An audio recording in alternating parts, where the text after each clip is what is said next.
Hello friends, welcome to our psychology classes. आज हम पढ़ने जा रहे हैं एक नया chapter, introduction to assessment and testing. अगर आपने अभी तक हमारा चैनल सब्सक्राइब नहीं किया है तो जल्दी कर लीजिए ताकि आपको लेटेस्ट अपडेट्स मिलते रहें और हमें मोटिवेशन मिल सके कि हम आपके लिए और ऐसे वीडियोस बना सकें। ये चैप्टर मैं इग्नू के मास्टर इन साइकोलॉजी के फर्स्ट ईयर के सिलेबस से पढ़ा रहा हूँ। सब्जेक्ट का नाम है personality theories and assessment, subject code MPC 003। और आज हम पढ़ेंगे ब्लॉक 4 का यूनिट 1। चैप्टर का नाम है introduction to assessment and testing, जिसमें हम पढ़ेंगे कि असेसमेंट कैसे करते हैं पर्सनैलिटी की और उसकी टेस्टिंग कैसे करते हैं। तो बिना देरी के हम लोग स्टार्ट करते हैं आज का चैप्टर। तो सबसे पहले आता है चैप्टर का इंट्रोडक्शन। पर्सनैलिटी के बारे में ये पूरी बुक है। बहुत इंपॉर्टेंट बात है। पर्सनैलिटी इसलिए इंपॉर्टेंट है क्योंकि पर्सनैलिटी साइकोलॉजी का मेन फोकस होता है ये समझना कि लोग एक दूसरे से कैसे और क्यों अलग होते हैं। जैसे कोई ज़्यादा कॉन्फिडेंट होता है, कोई शाई होता है, कोई जल्दी गुस्सा हो जाता है और कोई बहुत शांत रहता है। इन डिफरेंसेस को समझाने के लिए हम कॉन्सेप्ट्स यूज करते हैं, जैसे ट्रेड्स, मोटिव्स, वैल्यूज और टेम्परामेंट। अब जब हमें ये डिफरेंसेस साइंटिफिकली समझने होते हैं तो सिर्फ गेस करना काफ़ी नहीं होता है। जो साइकोलॉजिस्ट हैं वो गेस नहीं करते, वो लोग प्रॉपर असेसमेंट का यूज़ करते हैं। असेसमेंट का मतलब होता है पर्सनैलिटी को साइंटिफिकली, सिस्टमेटिकली मेजर करना, ताकि हम किसी इंसान के ट्रेड्स, मोटिव्स और एडजस्टमेंट्स को क्लियर और ऑब्जेक्टिव तरीके से समझ सकें।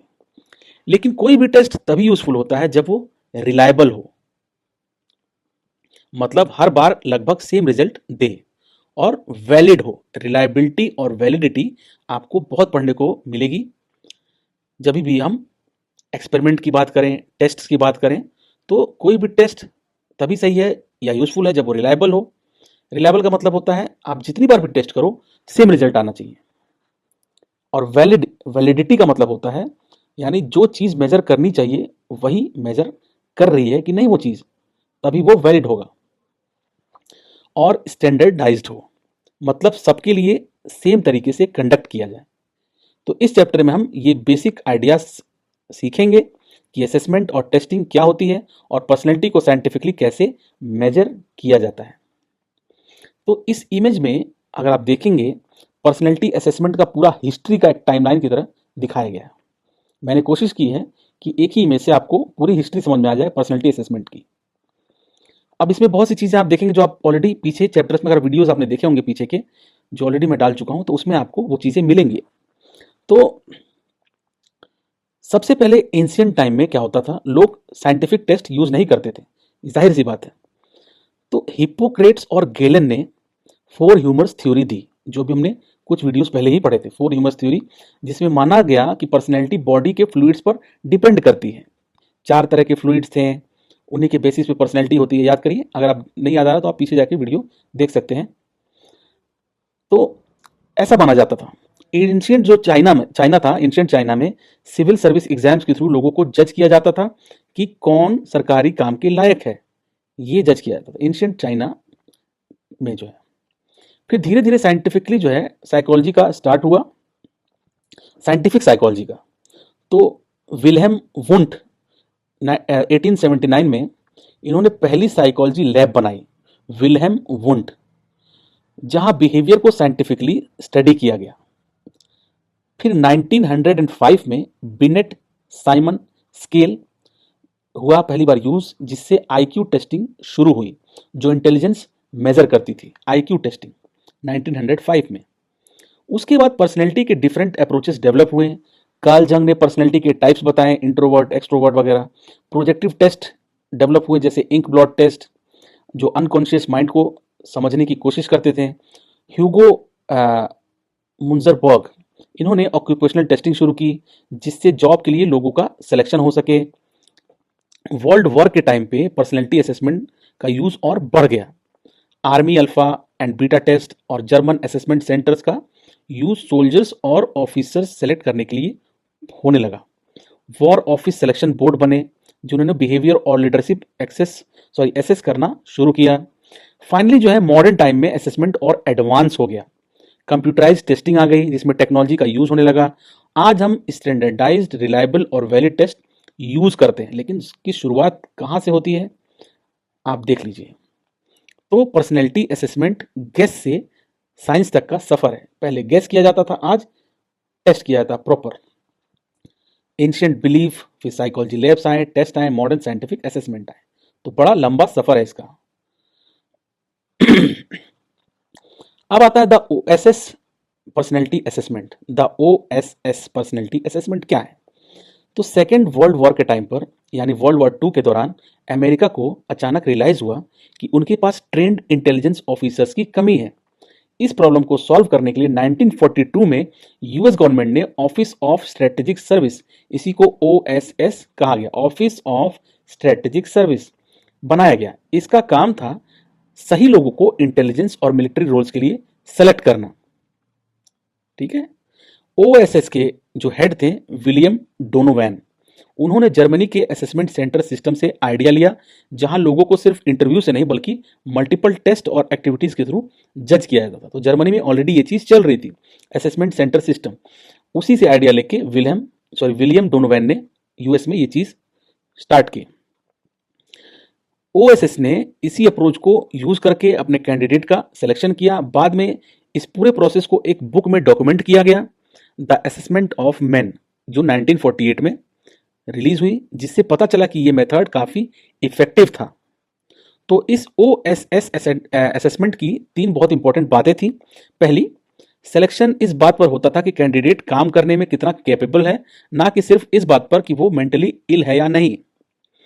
दूसरी चीज, जो असेसमेंट मेथड यूज हो रहे थे उनकी वैलिडिटी बार बार चेक की जाती थी, मतलब टेस्ट सच में काम कर रहा है या नहीं।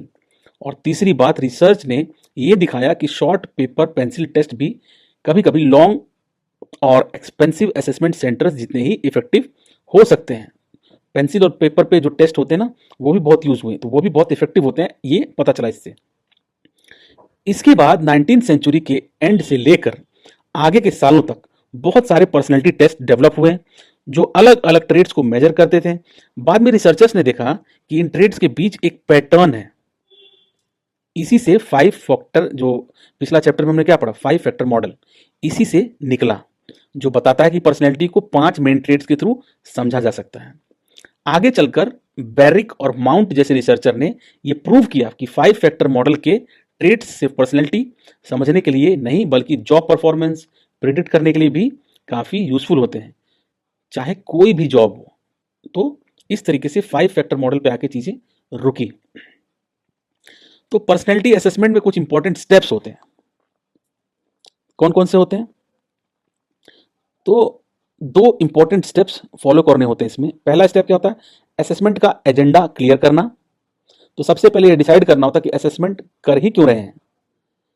जनरली पर्सनैलिटी असेसमेंट का पर्पस होता है ये समझना कि कोई इंसान लोगों के साथ कैसे बिहेव करता है और अपनी लाइफ या करियर में कितना आगे बढ़ सकता है, यानी गेट अलोंग और गेट अहेड, ये पता करना। जब तक पर्पस क्लियर नहीं होगा असेसमेंट सही डायरेक्शन में नहीं जाएगा। तो असेसमेंट का एजेंडा क्लियर करना पहला स्टेप होता है। एजेंडा क्लियर हो गया। दूसरा स्टेप होता है डिसाइड करना कि पर्सनैलिटी का कौन सा एस्पेक्ट मेजर करना है। ठीक है। अगर हमें किसी इंसान की इनर आइडेंटिटी समझनी है, जैसे उसके वैल्यूज क्या हैं, बिलीव्स क्या हैं और सोचने का स्टाइल क्या है, तो हमें वैल्यू बेस्ड मेजर्स यूज करने चाहिए। इससे यह पता चलता है कि वो इंसान ऑर्गेनाइजेशन की कल्चर के साथ फिट होगा या नहीं। लेकिन अगर फोकस आउटर रेपुटेशन पर है, मतलब दूसरे लोग उस इंसान को कैसे देखते हैं, तो ऑब्जर्वर बेस्ड मेथड्स जैसे कि 360 डिग्री फीडबैक ज्यादा यूजफुल होते हैं। ये मेथड्स जब जॉब परफॉर्मेंस प्रेडिक्ट करने में ज्यादा एक्यूरेट होते हैं।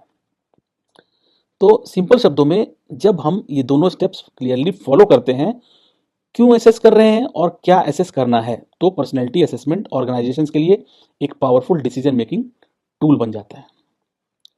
Personality assessment and related fields. तो साइंटिफिक पर्सनैलिटी असेसमेंट डेवलप होने से पहले लोग पर्सनैलिटी को समझने के लिए कई नॉन साइंटिफिक तरीके यूज करते थे। तो ये हमने हिस्ट्री में अभी पढ़े हैं ऑलरेडी हमने ये चीज। सबसे पहले आता है एस्ट्रोलॉजी। एस्ट्रोलॉजी में ये माना जाता है कि किसी इंसान की पर्सनैलिटी और future date of birth, time of birth और प्लेस ऑफ बर्थ पर डिपेंड करती है।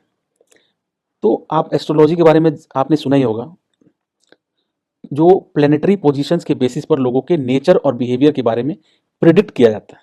ये मेथड काफी पुराना है और आज भी पॉपुलर है। इंडिया में तो बहुत ज्यादा यूज होता है, लेकिन साइंटिफिक एविडेंस की कमी है इसमें। दूसरा मेथड है बायोरिदम्स। ये क्या है? बायोरिदम्स थ्योरी के अकॉर्डिंग हर इंसान के लाइफ में 3 साइकिल्स होते हैं, फिजिकल, इमोशनल और मेंटल, जो बर्थ के टाइम से फिक्स्ड होते हैं। विल्हेम फ्लेइस ने इस आइडिया को प्रपोज किया और जॉर्ज थॉमन ने पॉपुलर बनाया। इसमें माना जाता है कि साइकिल्स के ऊपर नीचे होने से डेली परफॉर्मेंस इफेक्ट होती है, लेकिन ये भी साइंटिफिकली प्रूवन नहीं है।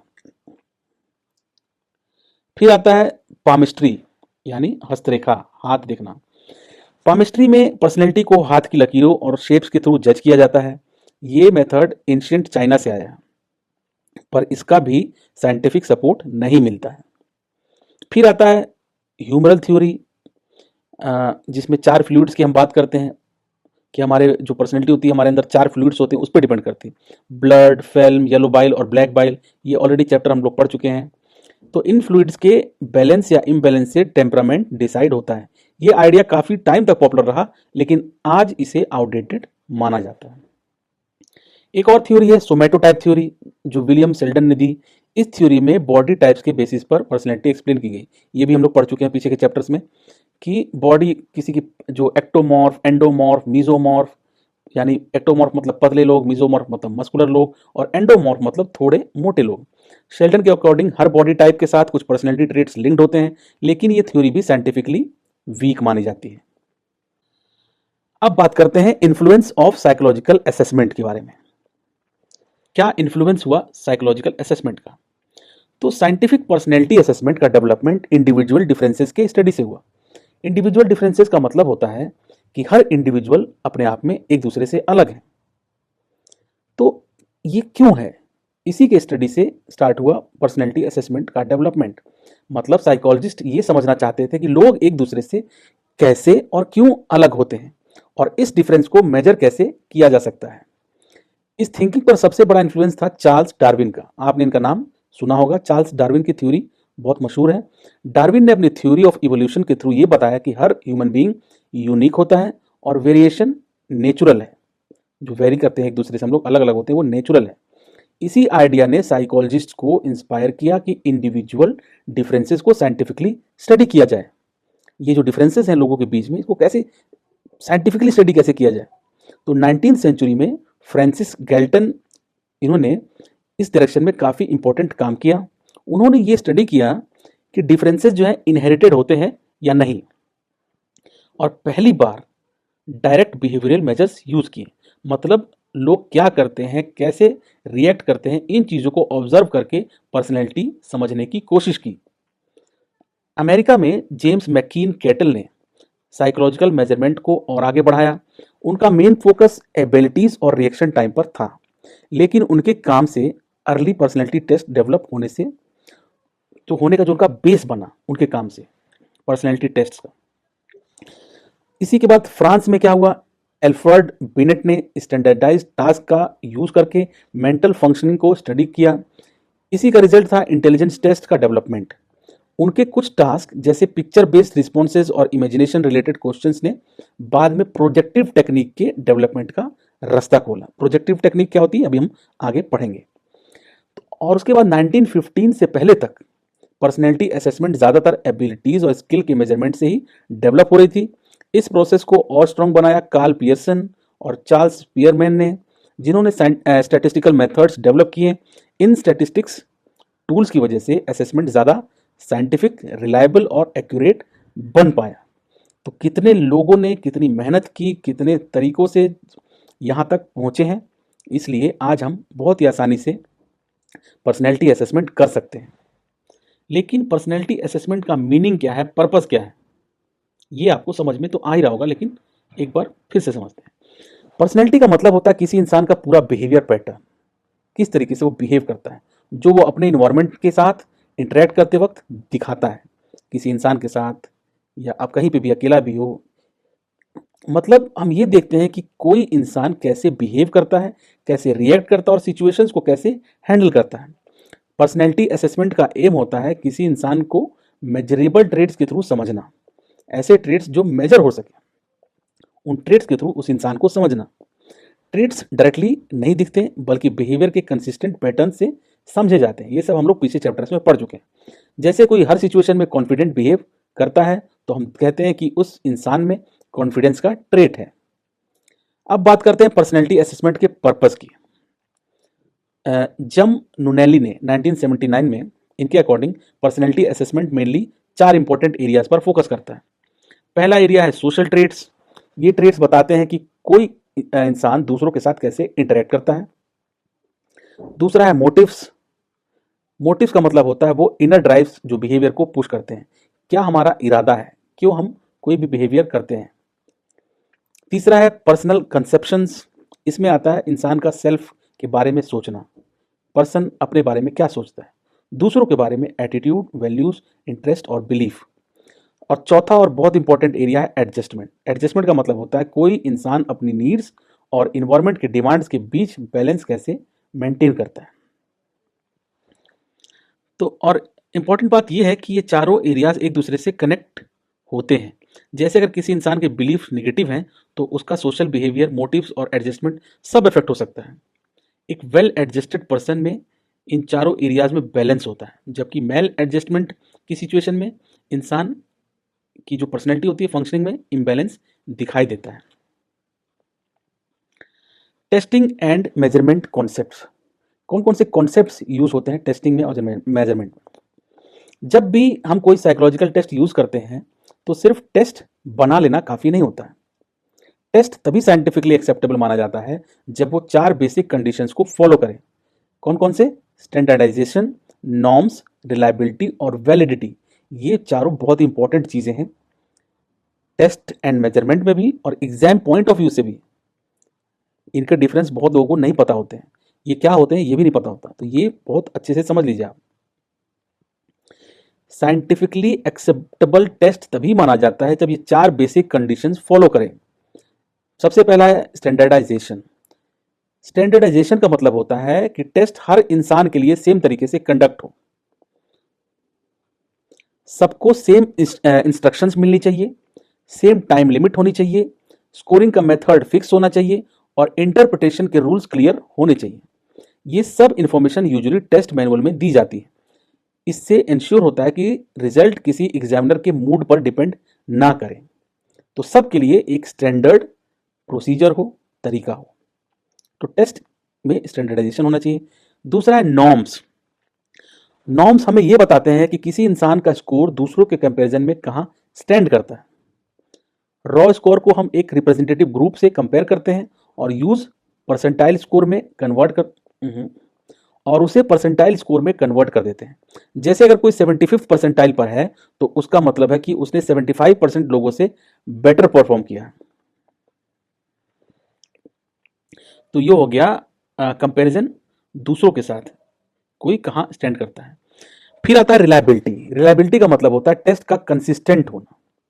अगर एक ही टेस्ट को बार बार दिया जाए या अलग सिचुएशंस में दिया जाए तो रिजल्ट लगभग सेम आना चाहिए। रिलायबिलिटी के कुछ इंपॉर्टेंट टाइप्स होते हैं। टेस्ट रीटेस्ट रिलायबिलिटी, ये क्या होता है? टाइम के साथ स्कोर सेम रहता है या नहीं। यानी एक बार आपने टेस्ट दिया, दूसरी बार रीटेस्ट दिया तो आपका स्कोर, जैसे मान लीजिए आप अपनी पर्सनैलिटी को टेस्ट करना चाहते हैं तो आप जितनी बार भी टेस्ट देंगे, हर बार अगर आप कोई चीज़ जानना चाहते हैं अपने पर्सनैलिटी के बारे में तो जितनी बार भी टेस्ट देंगे आपका रिजल्ट सेम आना चाहिए, तभी वो रिलायबल है, कंसिस्टेंट होना चाहिए। चाहे आप कभी खुशी के मूड में दे रहे हैं, दुखी के मूड में दे रहे हैं, किसी भी तरीके से कभी भी दे रहे हैं, टेस्ट का रिजल्ट सेम आना चाहिए। ये टेस्ट रीटेस्ट रिलायबिलिटी हो गई। दूसरा है स्प्लिट हाफ रिलायबिलिटी। टेस्ट के आइटम्स आपस में कंसिस्टेंट है या नहीं। फिर है पैरेलल फॉर्म्स रिलायबिलिटी। टेस्ट को 2 सिमिलर वर्जन्स सेम रिजल्ट देने हैं या नहीं। फिर है इंटर स्कोरर रिलायबिलिटी। अलग अलग एग्जामिनर सेम स्कोर देते हैं या नहीं। अगर 2 लोगों ने आपका टेस्ट लिया तो दोनों एग्जामिनर सेम रिजल्ट देने चाहिए। तो ये सारी टाइप्स होते हैं रिलायबिलिटी के। अगर रिलायबिलिटी कोएफिशिएंट प्लस 0.70 या उससे ज्यादा हो तो टेस्ट को रिलायबल माना जाता है। प्लस 0.70। तो अगर टेस्ट स्टैंडर्डाइज्ड हो, नॉर्म्स अवेलेबल हो, रिलायबल हो और वैलिड हो, तभी हम कह सकते हैं कि साइंटिफिक और ट्रस्टवर्दी है। अब वैलिडिटी भी समझ लेते हैं। वैलिडिटी का मतलब होता है कि टेस्ट वही चीज मेजर कर रहा है या नहीं जो उसे मेजर करनी चाहिए, या फिर ये भी कह सकते हैं कि टेस्ट बिहेवियर को सही तरीके से प्रिडिक्ट कर रहा है या नहीं। अगर टेस्ट रिलायबल है लेकिन वैलिड नहीं है तो उसका कोई रियल यूज नहीं होता। वैलिडिटी के कुछ मेन टाइप्स होते हैं। कंटेंट वैलिडिटी, इसका मतलब होता है कि टेस्ट के क्वेश्चंस पूरे ट्रेड को कवर करते हैं या नहीं। कंटेंट जो आपका टेस्ट का है वो पूरा कवर करता है कि नहीं पूरे ट्रेड को। जैसे अगर हम शाइनेस मेजर कर रहे हैं तो टेस्ट में social, emotional, thinking related aspect सब होने चाहिए। तो ये हो गया content validity. Criterion related validity, इसमें देखा जाता है कि टेस्ट का स्कोर रियल लाइफ परफॉर्मेंस से मैच करता है या नहीं। इसके भी दो टाइप्स होते हैं, प्रिडिक्टिव वैलिडिटी और कॉन्करेंट वैलिडिटी। प्रिडिक्टिव वैलिडिटी क्या करता है, टेस्ट फ्यूचर बिहेवियर को प्रिडिक्ट करता है या नहीं ये देखता है, फ्यूचर में क्या होगा इसको प्रिडिक्ट करता है या नहीं। प्रिडिक्टिव वैलिडिटी इसलिए इसका नाम ही है क्योंकि प्रिडिक्ट करता है। कॉन्करेंट वैलिडिटी क्या करता है, टेस्ट का रिजल्ट किसी एग्जिस्टिंग मेजर के साथ मैच करता है, इसलिए इसको कॉन्करेंट है, अलग अलग दो चीजों को मैच करना। उसके बाद है क्राइटेरियन रिलेटेड वैलिडिटी के बाद है कंस्ट्रक्ट वैलिडिटी। कंस्ट्रक्ट वैलिडिटी का सबसे इंपॉर्टेंट टाइप है ये construct validity, specially personality assessment में। इसमें ये दिखाता है कि टेस्ट सच में किसी एब्स्ट्रैक्ट साइकोलॉजिकल कॉन्सेप्ट जैसे सेल्फ एस्टीम, एंग्जाइटी या मोटिवेशन को मेजर कर रहा है या नहीं।